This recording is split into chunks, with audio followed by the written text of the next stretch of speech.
Ang buhay parang isang paglalayag at hindi sa lahat ng pagkakataon banayad ang laot. Pero lumaki o maging mapaminsalaman ang mga alon, tibayan lang ang loob dahil sa pagtatapos ng anumang unos, sisikat at sisikat din ang araw. Magandang gabi. Ako po si Jessica Soho at ito ang nag-iisang programa sa telebisyon na kaagapay nyo sa puspusang paghahanap. Sana'y muling makapiling.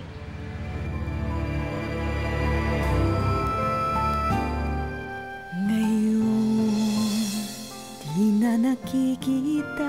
Araw-araw na po kami naghahanap. Natira na lamang ay alaala. Para akong kandila na waiter, konti-unti natutunaw. Tanging ko dasal. Hindi ka na nakikita! Sana'y muli kang makapiling. Ngayong gabi sa Sana'y Muling Makapiling, ang hiling ng isang anak na nakaratay na sa banig ng karamdaman. Gusto mo makita ang nanay mo? Oo. Ang nanay mo ay nasaan ang nanay mo? Nasa probinsya. Ang kwento ng pagkaligaw ng batang si Jeven. Pero kung hindi nga siya makukuha, we're planning na pag-aralin siya. Makauwi pa kaya ang lalaking may kapansanan sa pag-iisip? Saan ang bahay niyo? Sa? Malayo. Saan malayo? Saan? Saan doon? Samahan niyo po kami sa isang oras na makwento ng pagsubok, pag-asa at pag-iisa. Dito lamang sa nag-iisang programa sa telebisyon na kaagapay niyo sa puspusang paghahanap. Sana'y muling makapiling. Sa edad na 25 lang, nasa dapit hapon na ng kanyang buhay si Dang. Ang salarin, cancer.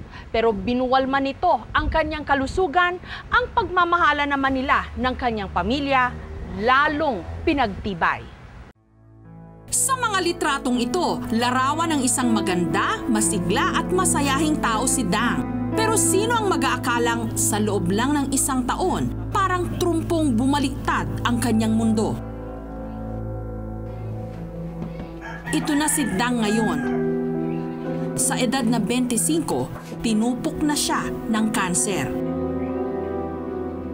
Pero kung ang kanyang katawan tuluyan ng binuwal ng karamdaman, ang kanya namang diwa nananatiling matatag at lumalaban. Gagaling ka.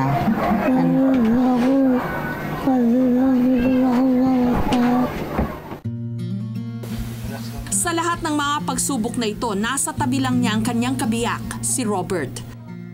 Halos sisihin daw ni Robert ang kanyang sarili kung bakit dehadong-dehado sila sa laban, lalong-lalo na kung kakutsaba pa ng kapalaran ang kahirapan. Ang binigay sa amin na cycle ng Jose Reyes is every 21 days. Kompleto po namin 2 cycle doon. Noong buong month ng December, hindi po siya nakimo. Kaya pagtapak po namin ng January, medyo naratay na po siya. Humina po siya ng gusto. Oo, pagkakamiss niya ng isang cycle. Malaking panghihinayang, tsaka kasi siya man, noong palagi po siya kasi nagsisisure nung month na yun, hindi siya nakimo. Parang dinudurog yung ano ko na wala akong nagawa. Kung may pera lamang po sana kami, naagapan po siya eh. Kaya wala po talaga.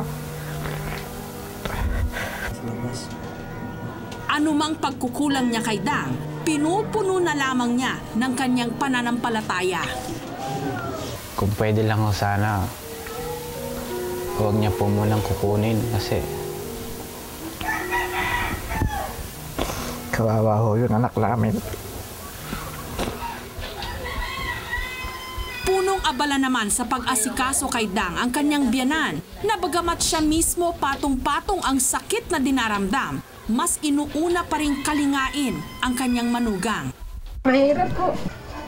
Minahal po namin siya ng gusto dahil 2 lang po ang anak namin. Pareho pang lalaki. Kaya sa kalagayan niya nung dumating siya sa buhay namin, masaya kaming pamilya kasi inisip namin nagkaroon kami ng anak na babae na mamahalin at magmamahal sa amin. Nariyan din ang inspirasyon ni Dang, si Balong, ang 4 na taong gulang na anak nila ni Robert. Mahal ko sa anak ko. Salamat sa lahat ng mga biyayang binibigay mo. Parang hulog ng langit din ang pagdating ng hospice care sa puntong ito ng buhay ni Dang. Ito ang nakaantabay sa kanyang mga pangangailangang medikal, maging emosyonal.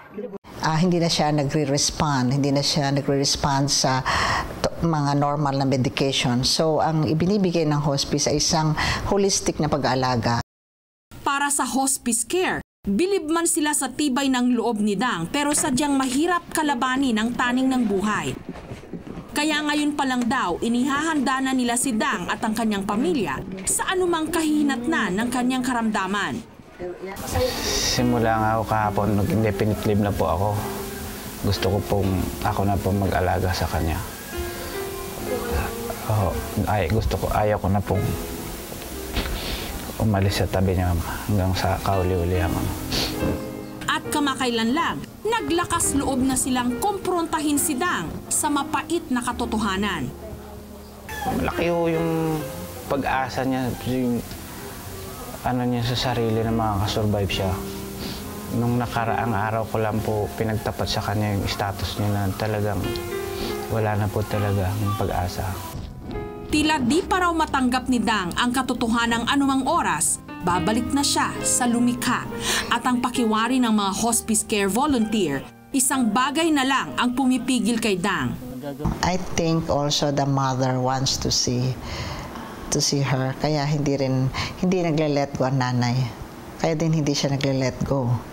So this thing is very, very crucial. The meeting of the mother and the At sa mga huling sandali na ito ng kanyang buhay, kahit naman siguro sino, walang ibang hihilingin, kundi ang makapiling ang ina na nagluwal sa atin.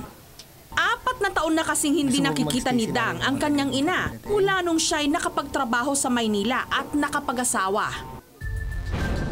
Mula sa pakikipag-ugnayan sa amin ng hospice care, nakuha namin ang mga sumusunod na impormasyon tungkol sa nanay ni Dang. Lori Vitoria ang pangalan ng ina ni Dang. Sa Alcala, Cagayan Valley ito naninirahan kasama ang kanyang asawa na si Rodolfo. Nasa edad 60 na raw ito at may kahinaan na rin ang pangangatawan.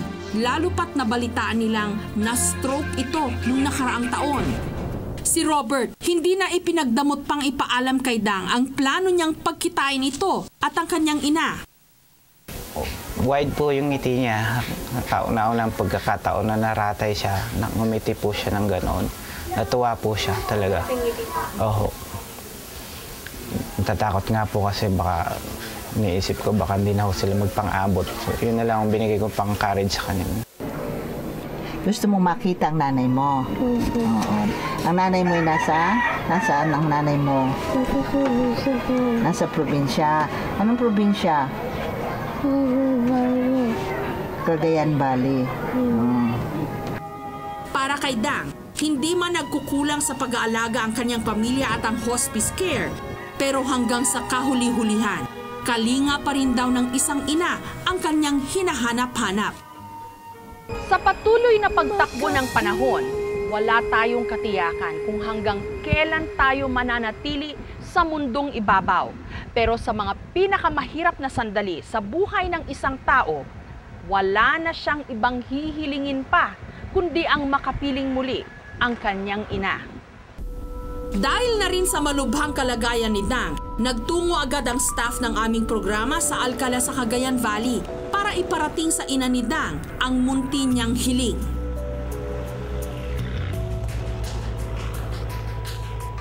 Dito namin naabutan ang mag-asawang Rodolfo at Lori. Hindi may tatangging payak ang pamumuhay ng mag-asawa. Paggawa lamang ng walis tingting ni Aling Lori at ang paminsan-minsay pagkakarpintero ni Mang Rodolfo ang kanilang inaasahan na pantawid sa pang-araw-araw nilang buhay. Halos ikamatay na raw nila ang 4 na taong pagkakawalay ni Dang sa kanilang tahanan. Madalas nilang inaalala ang anak, lalo na ang pagiging malambing nito sa kanila.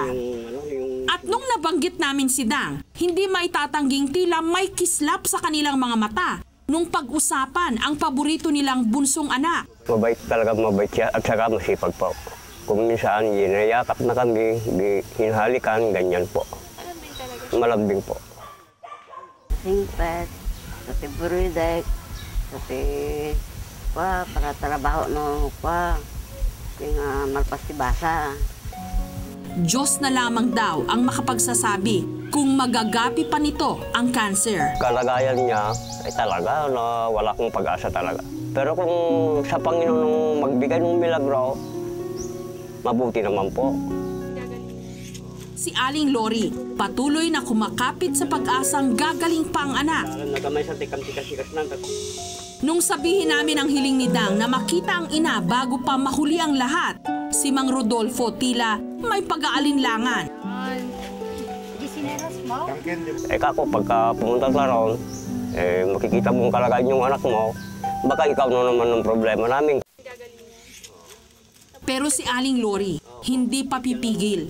Hirap man daw siya sa biyahe. Determinado siyang tiisin ang lahat. Makita lamang sa huling sandali ang kanyang anak. Naman kamabaling ko madi ko karkarigata latan na. Imang kitaan. Ay tayong kalaw na hindang. Naman kamabaling ko kumaya kita.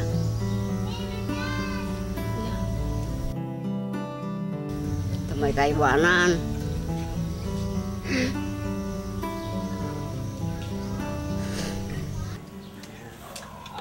At nanaig ang damdamin ng isang ina habang si Mang Rodolfo walang nagawa kundi suportahan ang kagustuhan ng kanyang asawa.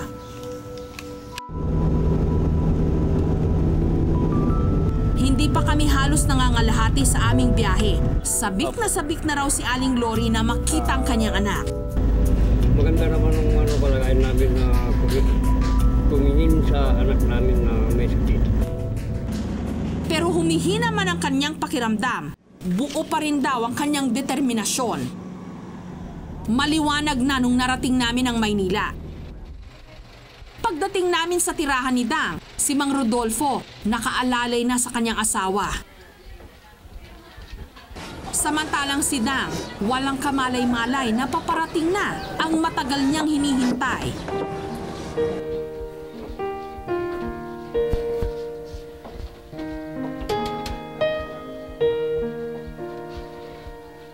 Ilang sandali lang. Tumula po.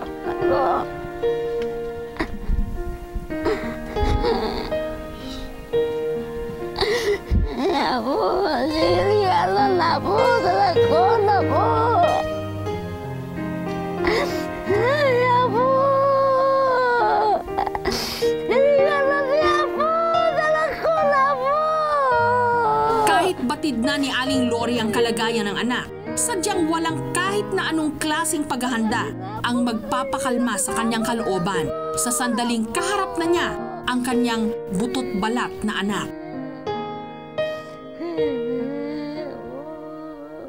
Tila nawasak ang damdamin ni Aling Lori sa nakapanlulumong kalagayan ng kanyang bunso at ang mga magulang ni Dang tila magkasalungat ang ipinagdarasal. Kumari lang sana para hindi ka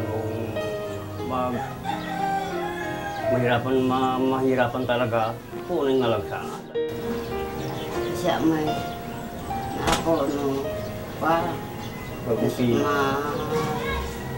Pagsaya talain, para biyat na kasta, mapanatanan, makakasukbay. Kung maari nga lang maulit ang buhay na minsay ibinigay niya sa kanyang anak, gagawin daw muli ni Aling Lori. Pero sa mga pagkakataong ganito, nasa kamay na ng Diyos ang lahat ng kapasyahan. Kaya't isang bagay na lang daw ang maipapangako niya sa kanyang anak. Muli niyang aalagaan ito kahit man lang sa huling sandali. Dahil ang pagmamahal lang niya bilang isang ina ang pinakamagandang maibibigay niyang pabaon. Saan man si Dang makakarating. Punong-puno raw ng mga mga buitre at masasamang mga elemento ang syudad. Mabuti na lang at nung tumapak dito si Jeven, sa mga mabubuting kamay siya napadpad. Pero ang pinakaligtas at pinakamainam pa rin niyang kanlungan, saan pa kundi sa piling ng kanyang mga magulang. Willing-willy sa paglalaro ng basketball ngayon ang 10 taong gulang na si Jeven. Dribble dito, shoot doon. Bidang-bida sa kanilang munting koponan. Pero time out muna. Wala talaga sa court ang tunay na laban ni Jeven. Dahil ang malaking hamon ngayon sa kanyang buhay ay kung makakabalik pa siya sa kanyang tunay na pamilya. Si Jeven, last April 3 this year, napunta po sa amin si Mang Oka. Taga dito siya, residente po natin siya at dala-dala niya si Jeven. Ang sabi niya is, napulot niya somewhere yung bata, so baka may maghanap. Siyempre, ang pupuntahan po nun barangay. So, kinuha namin si Jeven. Dito sa barangay Bagong Pag-asa sa Quezon City napadpad si Jeven. At gaya ng pangalan ng nasabing barangay, isang bagong pag-asa rin ang nakita ni Jeven sa piling ng mga taong dito'y kumalinga sa kanya. Iba yung magulang mo yung nag-aalaga, iba yung barangay lang, iba yung kapitbahay lang. Tsaka syempre bata siya, maghahanap talaga siya ng magulang. Pero kung hindi nga siya makukuha, we're planning na pag-aralin siya itong pasukan na to dito sa aming elementary school. Ang kahanga-hanga pa raw kay Jeven ay lutang na lutang ang kanyang magandang asal. Dahil dito, lalo siyang napalapit sa mga taong kumakalinga sa kanya. Biruin mo yung damit na ibinigay sa kanya na dapat gagamitin niya. Ibinigay niya dun sa isa niyang kasama. Na yung supposed to be siya yung mas nangangailangan, hindi ba? So yun yung magagandang traits niya na hindi siya madamot, hindi siya salbahe. Sa kabila ng lahat ng ito, tanggap pa rin nilang balang araw. Hahanapin pa rin ni Jeven ang kanyang tunay na pamilya. Kung pwede lang, alagaan na lang namin siya. Kung pwede na, wag na rin namin siya ibalik. Pero hindi dapat eh. Kailangan siya ibalik sa magulang niya. Pero kung kami, barangay, gugustuhin pa rin namin na pag-aralin siya dito. Pero paano nga ba nawalay sa kanyang pamilya ang isang mabait na batang katulad ni Jeven? Minabuti naming kausapin siya upang lalo kaming malinawan kung paano siya nakarating dito sa Maynila. Auno raw noon ng Abril ang petsyang nagpabago sa buhay ni Jeven. Nandun na po ako sa bahay namin. Nakauwi ka pa sa bahay? Opo, nagluluto pa akong kanin. Tsaka may taong pumasok. Sabi, inahanap si Papa. Sabi ko wala, naglaot. Tila sa loob lang daw ng isang iglap nung naganap ang lahat. Isang hindi niya kilalang tao ang agad daw siyang piniringan, binusalan at itinali maging ang kanyang mga kamay. Sinakay na po ako sa taxi. Kinakausap na lalaki. Ipapabili daw ako. Habang nakahinto raw ang taxi na kanilang sinasakyan, pinilit niyang makaalpas mula sa kanyang pagkakatali. Tumakbo ako. Inabol ako nila. Hindi ako naabutan. Naka kasi ako dun sa kabilang sa daanan. Kabila. Hindi sila maraming sasakyan. Takbo na takbo ako. Tsaka nakaabot ako dyan sa Road 13. Sa pagkakataong yon, tila may mas mabigat pang pinangambahan si Jeven. Ikaw, Miyak, anong naalala mo? Yung bunso. Anong naalala mo dun sa bunso niya? Baka mawala. Baka ano? Mawala. Baka mawala. Anong nararamdaman mo? Pag kinukwento mo na gano'n, natatakot ka ba? Bakit? Baka ulitin. Sa aming pakikipag-usap kay Jeven, nakuha namin ang mga sumusunod na impormasyon. Nakatira siya at ang kanyang buong pamilya sa Balatan, Camarines Sur. Jenef at Jimmy ang pangalan ng kanyang mga magulang at pang-apat siya sa 8 magkakapatid. Pangingisda ang ikinabubuhay ng kanyang ama, samantalang nag-aalok naman ng beauty products ang kanyang ina sa kanilang lugar. Dagdag pa ni Jeven, malapit sa isang eskwelahan ang kanilang bahay. Laki mo, balik ka na lang dito, ha? Mga pag 15 anyos ka na. Ha? Pag nandito pa kami. Sige, best na. Napamahal na nga si Jeven sa mga taga-barangay Pag-asa. Pero katulad ng kanilang inaasahan, darating din ang araw na kailangang hanapin ni Jeven ang kanyang daan pauwi. At ito na ang araw na yon. Umaasa na lang ang kanyang mga iiwanan na ligtas siyang makakabalik sa kanilang tahanan. Habang nasa biyahe, tila at home si Jeven. Waring nag-iipon ng lakas para sa pagsalubong ng isang magandang bukas. Mahigit 10 oras kasi ang bubunuin naming biyahe.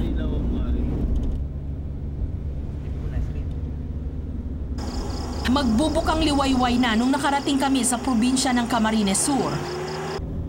Maagang nagising si Jeven, tila excited sa kanyang pagbabalik bayan. Makakasaya na makakauwi ka na. Makikita ko na si Mama. Ha? Makikita ko na si Mama. Makikita mo na si Mama. Ganun kakasaya kasi makikita mo na si Mama. Hindi nagtagal, narating na namin ang bayan ng Balatan. Habang nasa daan, hindi namin napigilang mag-isip tungkol sa kwento ni Jeven tungkol sa pagtangay sa kanya ng mga hindi niya kilalang lalaki sakay ng isang taxi dahil lubak-lubak at matarik ang daan na aming binabagtas. Maya-maya pa, unti-unti nang nagiging pamilyar kay Jeven ang daan pauwi sa kanilang bahay. Ayan na po yung paaralan. Saan yung paaralan? Dito sa Dorito? Ito. Saka may palikuan dyan bahay namin. Palikuan. Liliko bahay nyo na. Dito na ang bahay nyo. O kuya, lumangkas tayo.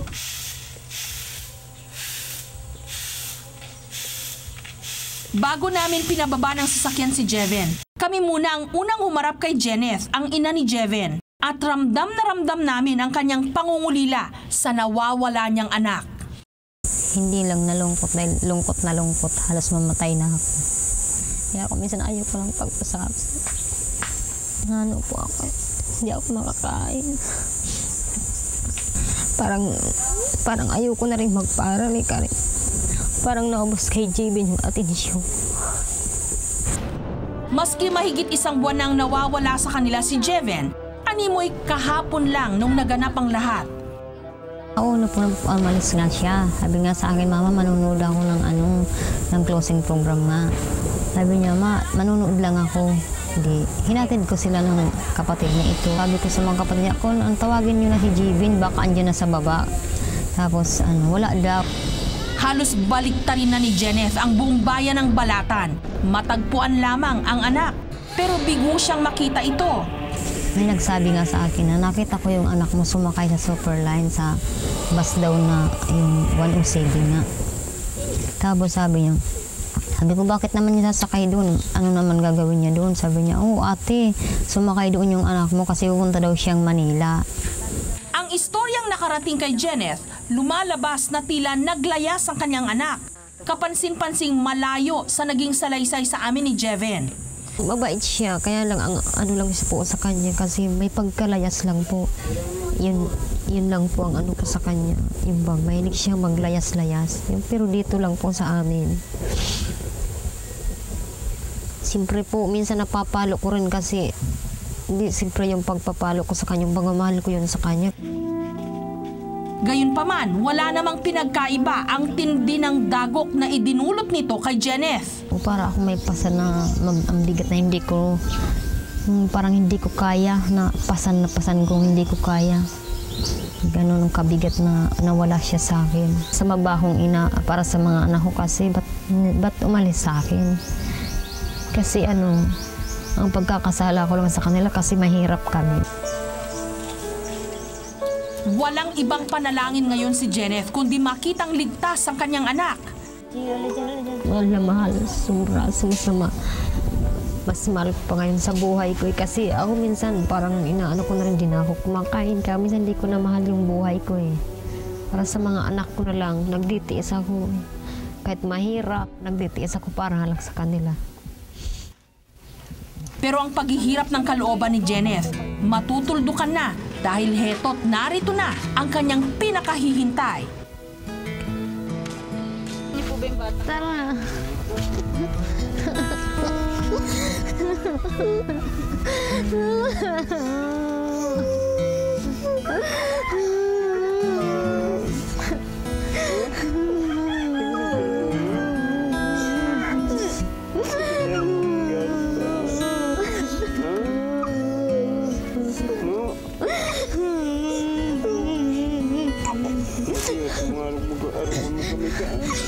Sige nagduman.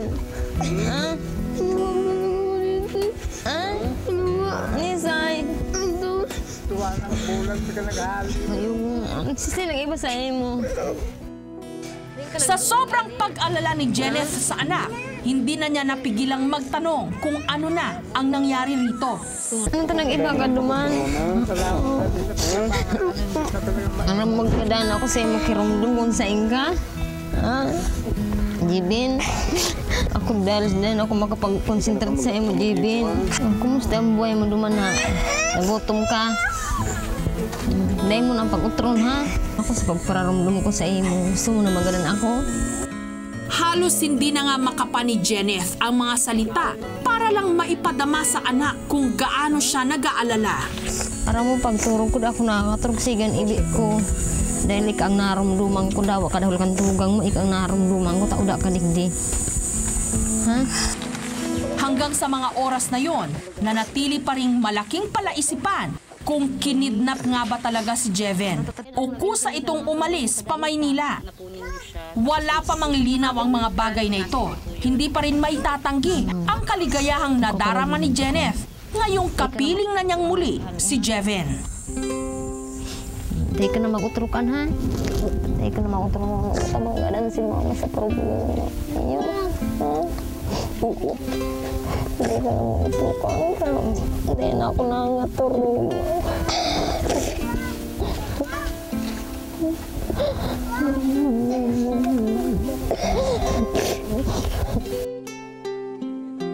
Ano't ano man ang tunay na istorya kung paanong napunta sa Maynila si Jeven, hindi na mahalaga. Ang importante, mas magiging doble na raw ang gagawing pag-iingat ni Jeneth sa kanyang mga anak.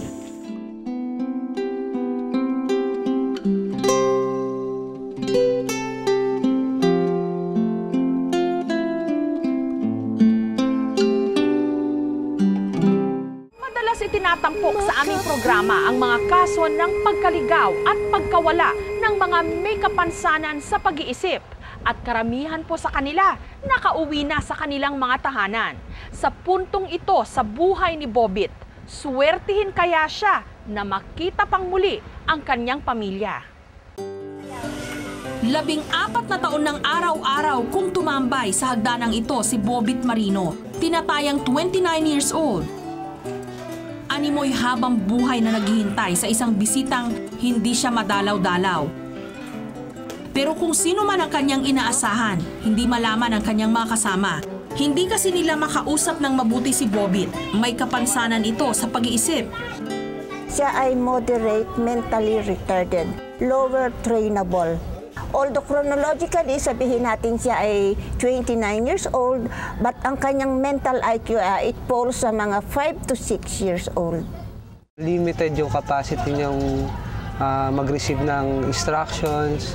Sa mga gawaing bahay, limited yung kaya niyang gawin.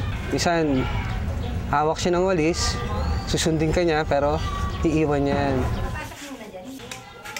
Isa si Bobit sa mahigit 600 pansamantalang nanunuluyan sa LC Gatches Village dito sa Muntinlupa. 1992 nung siya'y dinala rito ng mga pulis na nakadampot sa kanya. 15 taong gulang pa lang si Bobit, laman na raw siya ng mga lansangan sa Caloocan.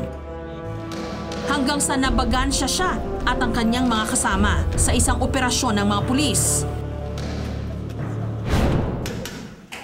Si Romel ang house parent ni Bobit at ayon sa kanya, sa tagal na ni Bobit dito sa LC Gatches, kapansin-pansin daw ang malaking pagbabago nito. Yung bago siya, talagang tahimik daw siya. Bihira makimingle sa mga kasama niya.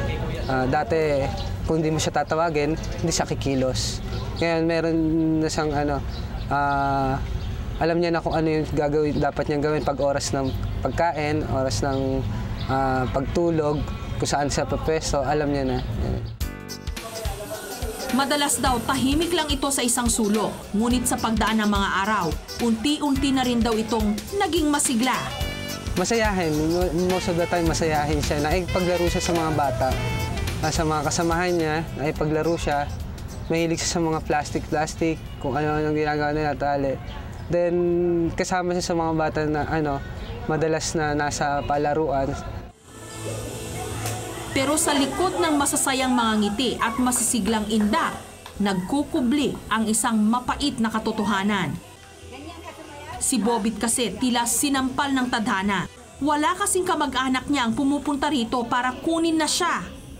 Pag minsan parang nasa bad mood siya, minsan darating sa punto na parang hindi siya gano'n nagsasalita. Yun, mapapansin mo parang balisa, gano'n. Sabihin niya, uwi na siya. Yun lang, yung word na uwi na ako. Ganun. Dahil sa kondisyon ni Bobit, hirap makakuha ng mga impormasyon tungkol sa kanya ang mga social worker. Pasumpong-sumpong lang daw kasi kung ito'y magkwento. Merong time na si Bobit ay pwede mong makausap ng talagang akala mo, dire-diretso, nakakapagsalita siya, nakakapagbigay siya ng impormasyon tungkol sa sarili niya. Halimbawa, sasabihin niya may nanay siya, may tatay siya, taga rito siya. Kaya lang, after an hour, balikan mo siya, kausapin mo uli. Wala na, iba na uli ang sasabihin niya. Kaya may inconsistency ang kanyang mga sinasabi. Ilan lamang ito sa mga napiga naming impormasyon tungkol kay Bobit. Bobit Marino ang ibinigay sa kanyang alias ng mga taga El Sigaches, pero Rizal de Barrenia raw ang tunay niyang pangalan. Romeo at Lolita naman daw ang pangalan ng kanyang mga magulang. At sa 449 Malaria, Tala, Caloocan ang sinasabi niyang address. Sinubukan na raw ng mga social worker na sumulat sa address na ito, ngunit bumabalik lamang sa kanila ang mga liham. Ibang tao raw kasi ang nakatira sa address na yon. Kasama ang social worker na si Mary at ang house parent na si Lucita, susubukan naming hanapin ang lugar na pinagmulan ni Bobit. Nangangambang mga taga El Sigaches na baka mabigo lang sila sa muli nilang paghahanap. Gayunpaman, umaasa pa rin silang dadapuan na sila ng swerte sa araw na ito. Una naming tinungo ang Barangay 186 sa Malaria, Tala, Caloocan. Ang barangay na malapit sa binibigkas ni Bobit na di manoy address nila. Matapos ang mahigit isang oras, narating na rin namin ang Barangay 186. Romeo Barrenia. Barrenia ng 449 Malaria 2, Tala, Caloocan. So inalam ko po yung 449 Malaria. Old number po yan eh. Nagkaroon kami ng recensus. So nagbago kami ng number eh. Baka yung 449 na yan, iba na. So hindi po sila medyo familiar doon sa Barrenia kasi marami silang residente na ang apelyido ay Barreño. Wala silang residente na may apelyidong Barrenia. Ngunit may mga kakilala si Kapitan Rolando na may mga katunog nung nasabing pangalan. So from here po, sasamahan namin kayo kasama yung aking mga tanod, sasamahan namin kayo doon sa lugar na yan para mahanap natin yung address namin. Kinumpirma ni Kapitan Rolando na ang sinasabing address ay nasa kalapit na Barangay 185. Kaya naman hindi na kami nag-aksaya pa ng oras at dumiretso na kami roon.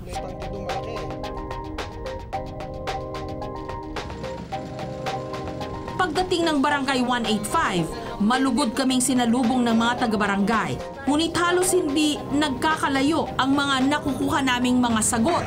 Romeo Barrena po ang pangalan ng kanyang ama. Romeo Barrena. Ang father daw niya. Tapos ang kaya Barreño? Maari po. Yun nga ang sinabi ko, Barreño. Pero tanong ngayon sila kung meron ba silang nawawalang bata na anak. Kung gusto niyo po, pumunta po tayo sa Purugdos. Usapin po natin yung... Baka may kamag-anakan po siya. Baka may makakilala sa kanya. Ano pong address? Walang kilalang Barrenia si Kapitan Antonio. Wala rin sa kanilang talaan ang hinahanap naming tatay ni Bobit na di manoy nagngangalang Romeo. Kaya naman minabuti na lang naming iikot si Bobit sa barangay. Desperado na kaming sa kanya'y may makakakilala.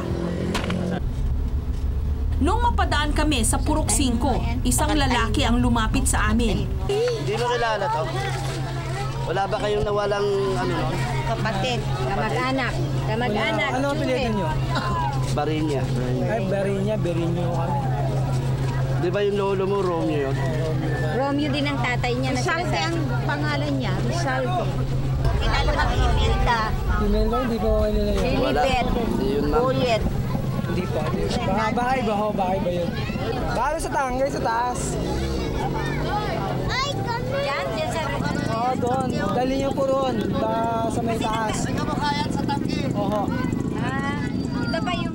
Dali-dali naming tinungo ang nabanggit na lugar. Maya-maya pa, tila himala. May nakakakilala kay Bobit. Bobit pa pangalan mo? O, Bobit nga, yung sa Rode Peria. Ito nga pala yung nawala doon sa sa Peria, yung anak pamangkin ni Rode. Pwedeng pakiulit yun. Puntahan na lang natin, nandoon na yun. Alam namin yung lugar ni Bobit. Sumunod na kayo sa amin. Malugod na tinanggap ng aming grupo at ng mga taga LC Gatches ang balitang ito. Tandaan mo ng mabuti, Bobet, para matapos na tayo. Matapos na tayo, kawawa naman sila kuya. Oh. Baka naman ibang Bobits naman yung sinasabi. Oo. Sana ikaw na nga. Kasi Pagdating sa itinuturo nilang lugar, isang babae ang sumalubong sa amin. Pamangkin ni Bobit. Salamat naman. At ang kanina ay walang imik na si Bobit, biglang nagliwanag ang mukha dahil ang magkapatid na nag-akalang hindi na magkikita pa. Ngayon, heto, magkaharap na. Alam mo, ulat nito, kapatid. Kumusta ka na? Ha? Kapatid ko ito eh. Ay, kapatid nyo. Ikaw si... Reynaldo. Ay, ang sinasabi. Ang inaano niya kasi, may Renante, may Imelda, may... Siguro kung kani-kanino na lang pangalan ng naano niya. Kasi nung simula nung mawala sa amin to hanggang ngayon, hindi na ho namin nakita. Kaya nawalan na rin ho kami ng pag-asa sana. Buti na lang. Tatay niyo po, si Mr. Romeo. Barenya. Nasaan niya Patay na ho siya. Ang nanay niyo po, Patay na rin ho. anong pangalan? Lolita ho. Ayan. Sinasabi. Lolita Plazaras Barenya. Nung una sinabi niya Lolita, tapos Luisa. Basta ka na. Ayos ka naman. Malinaw na ngayon sa mga taga LC Gatches ang pinagmula ni Bobit. Pero isang katanungan na lang ang naghihintay ng kasagutan. Sabihin po, ano ang talagang pangalan niya? Rizalde po. Oh, Rizalde. Tama kasi ang sinulat niya, Rizalde Barenya. Sulat pala siya. Sulat niya po yan. Ano ngayon? Huwag ka na ulit aalis ha. Pag aalis ka, magpapaalam ka. Para hindi kami nahihirapan maghanap sa'yo. Pagpasok sa kanilang bahay, inilahad sa amin ni Reynaldo ang mga pangyayari nung huling beses nilang nakita si Bobit. Dati raw magkasama sa peryahan sina Reynaldo at Bobit bilang mga announcer sa bingo. Sa letrang O, 75. Habang abala si Reynaldo sa bingguhan, bigla na lang niyang namalayan na wala na pala sa kanyang tabi si Bobit.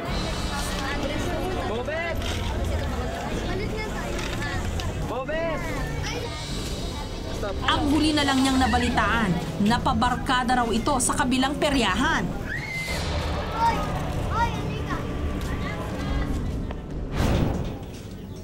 Ang paniniwala ni Reynaldo, ang barkadang ito ni Bobit ang nagturo sa kanyang sumubok ng masasamang bisyo hanggang sa malulong ang kanyang kapatid na naging sanhi para maapektuhan ang kanyang pag-iisip.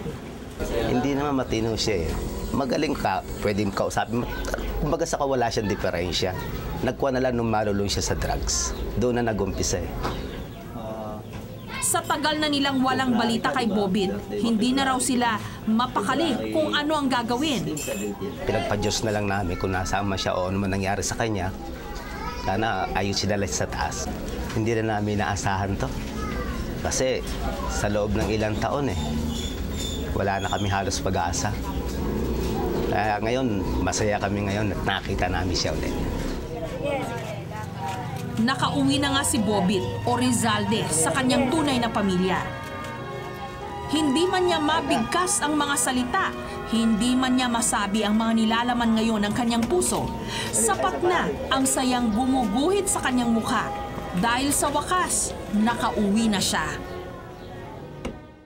Maski ano pang pagsubok ang ating pagdaanan, kahit pa kung minsan mala-impyerno ang mundong ibabaw, dapat pa rin nating ipagpasalamat ang ipinagkaloob sa ating buhay dahil kakambal naman ito ang kapangyarihan na tayo mismo ang magmaneho sa takbo ng ating kapalaran.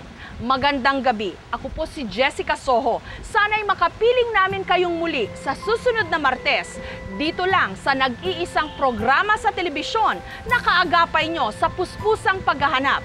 Sana'y muling makapiling. Ngayon, di na nakikita ang nakasanayang kasama. Naiwan ay pangungulila, natira na lamang ay alaala.